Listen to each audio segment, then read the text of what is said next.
Let's chat to top promoter and manager Frank Maloney, former manager of Lennox Lewis. Hello, Frank. Hello there, Gary. Well, what was your verdict on the fight last night? Shocked. I just walked straight out after. I didn't even stop to talk to anyone. I was asked to do a few interviews, but I was very disappointed. I was more disappointed.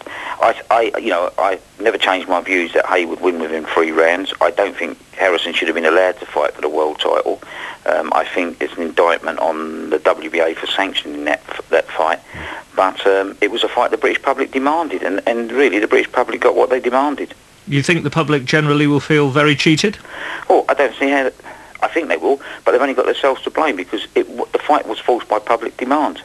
It was, but of course, had you promoted it, I guess you would have gone along with it, understandably, because that's your job to make money. Well, it's the job of the newspapers as well to write. I mean, the newspapers were all writing up, David, that Harrison had a chance. Do you think that his only chance was the lucky punch? I remember being with you and sort of in the corner when Lennox Lewis lost to McCall and Rackman in South Africa. Do you think that really his only chance, Harrison's only chance, was the so-called lucky punch? No, I don't think Harrison had a chance. And, you know, if you see any interview I've done before this fight, that's exactly what I've said. He shouldn't have been in the ring. I mean, at least Oliver McCall had fought some decent fighters and had earned the right to fight there.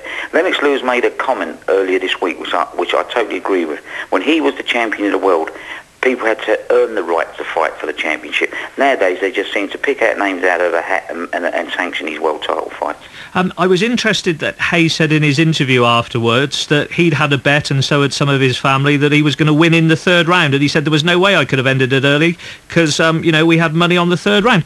What do you think about a boxer saying that? If he could have ended it 1st or 2nd, he should have done, shouldn't he? Well, he can earn some more money, and he believes in his ability. That's up to him, isn't it? I mean,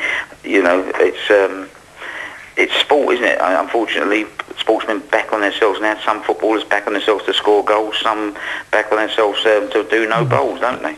Yeah, but a lot of sports have rules. Do you know off the top of your head the rule in boxing? Can a boxer bet on winning in a certain round?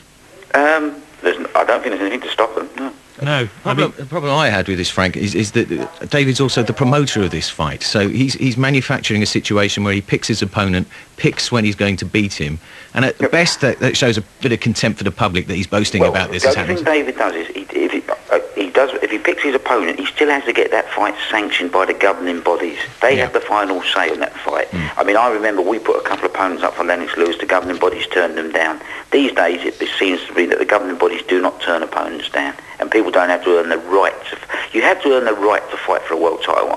I'm a purist, unfortunately, one of the old-fashioned people left in boxing. I believe you have to earn the right to fight for a world title. How good is David Hay, do you think? The crop of heavyweights around today, he's good.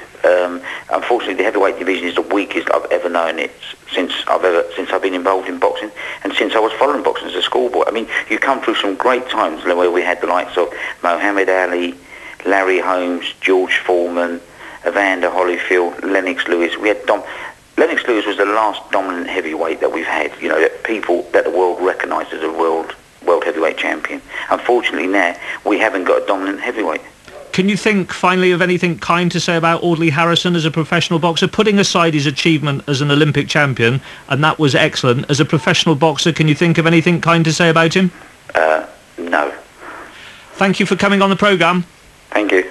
Frank Maloney, making some interesting points, Des. Well, yeah, it's right. I agree with him and Audley Harrison. I think if you step into a ring, you've got to have something about you, some courage, but I don't see the purpose of going in and doing absolutely nothing.